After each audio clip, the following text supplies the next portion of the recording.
Hello, everybody. It's Johnston, CornNation, and I'm here to ask the tough questions. And those questions aren't what's for breakfast or why aren't I eating more bacon, but is the 2023 Nebraska football season, the first year under new coach Matt Rhule, a success or not? Now, how you answer this question is heavily dependent upon what kind of person you are and how you see solutions and problems. For example, results-oriented people will look at this season and say the record was 5-7. They didn't reach the 6-6 necessary to reach a bowl game, and I think everybody would have said this season will be a success if Nebraska reached a bowl game because we haven't been to a bowl game since 1935. Seems that way. 2016. And that's a long time. We're the only Power 5 school to not get to a bowl game lately, and that makes us the worst program in Power 5 until we get rid of that anchor. And it's frustrating. Results-oriented people would also look at the games and say, well, we lost the games the same way as we did under Matt Rhule's predecessor. We lost 3 games this season, 13-10 to Minnesota, Maryland, and Iowa, all in the last play of the game.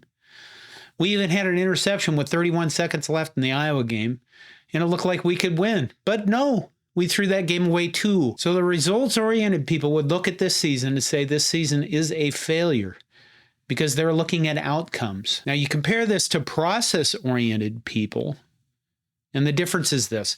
Results-oriented people look at outcome only. Process-oriented people are looking at the process, and they are worried about setting themselves up for success before they ever worry at looking at the outcome. Now, if you're a process-oriented person, you look at 2023 season, you would see substantial progress, and you'd probably call this season a success.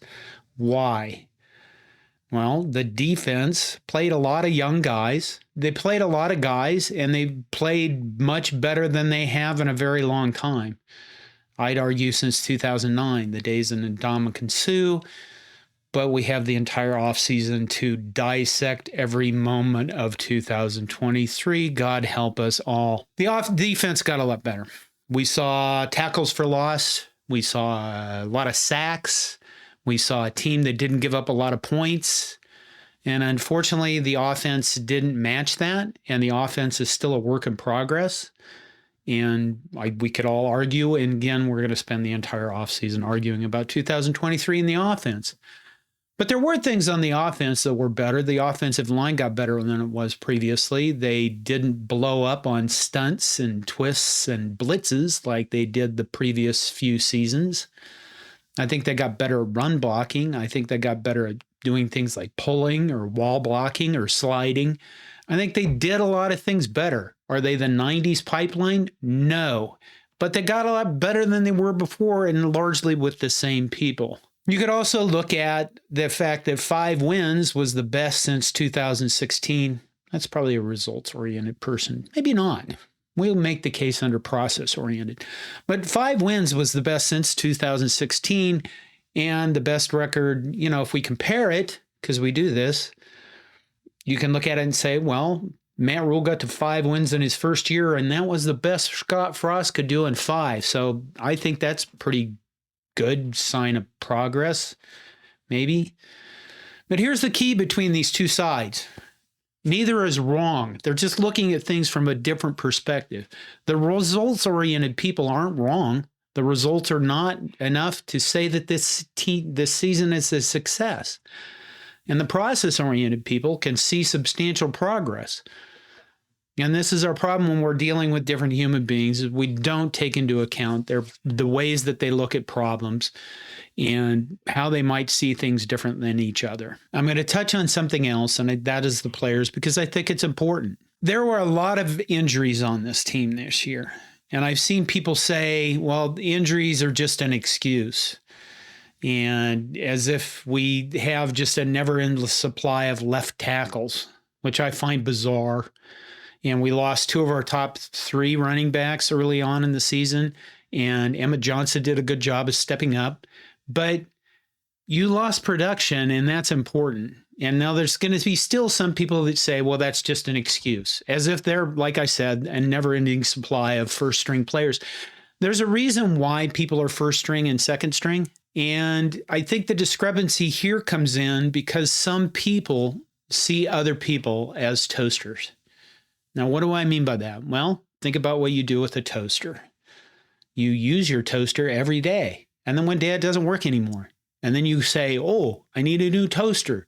And you go out and buy a new toaster. And sometimes you buy the same one because you like the previous toaster. In other words, it is a toaster is a cheap, replaceable product that is easy to obtain. You just go get one, you got a new one. And you see people treat other people like this all the time. I work in IT.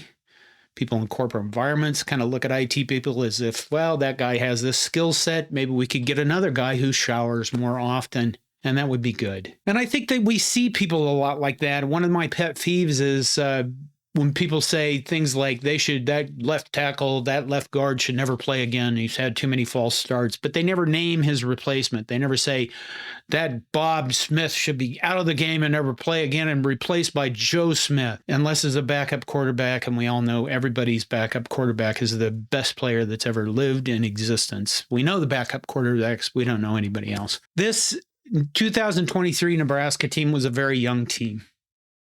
And that means they're prone to more mistakes than they would be if they were veterans. They're prone to get caught up in emotions more than they were veterans. The other thing I've seen people say is, well, maybe they should get rid of more of these players because they don't know how to win. And again, that's the toaster idea.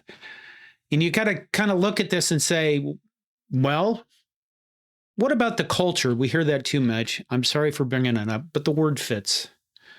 What about the culture that Matt Rule is building? What about the team environment that he's building? We're not there every day. We don't know who's going to the weight room on time or going to meetings on time or studying their playbooks properly. We don't know how they practice. But we can get an indication of what's going on with the team culture. There's been comments about how this team loses so much, the good players are going to leave, no recruits are going to want to play for this team. But you know what? Ty Robinson decided to return. And that's really important because Ty Robinson was one of those single-digit guys who is a leader on this team. If we thought that there was a problem with the culture or the environment of players on this team, I think Ty Robinson probably would have said, I think I'll go to the NFL draft and see what I can do there. But he didn't. He decided to return. Again, like I said, that is a huge, huge deal. Now, does Nebraska need to go out and get some players? Yes. And this is the other thing to do with players. We went this entire season without a really good, serviceable quarterback until the last 2 games in which Chubba Purdy played decently. In Nebraska, I think it's pretty clear that we need to go out and get some other players to help with this.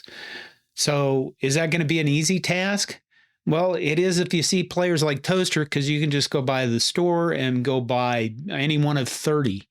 But the reality is in life, when it comes to people, is the good ones are really hard to find and everybody else is after them too.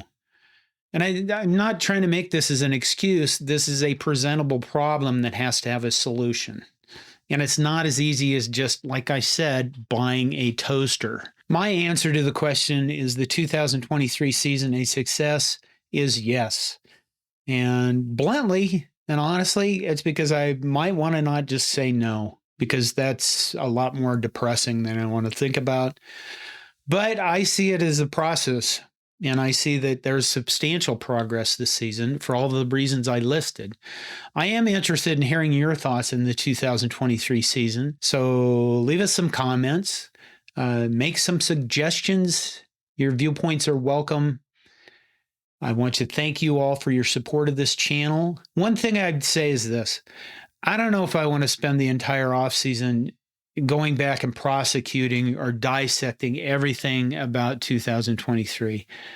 I'd really prefer to just move on. And I'm kind of up in the air about what we're going to do for content over the off season, just because I don't feel like dissecting every single play. One thing I would like to see somebody do is everybody was like, why didn't they run on the ball more? Well, You know what? If you could go back and look at every defensive lineman, it might tell you, but I don't think anybody's going to do that, and I'm certainly not going to take the time. Thank you again for your support for this channel.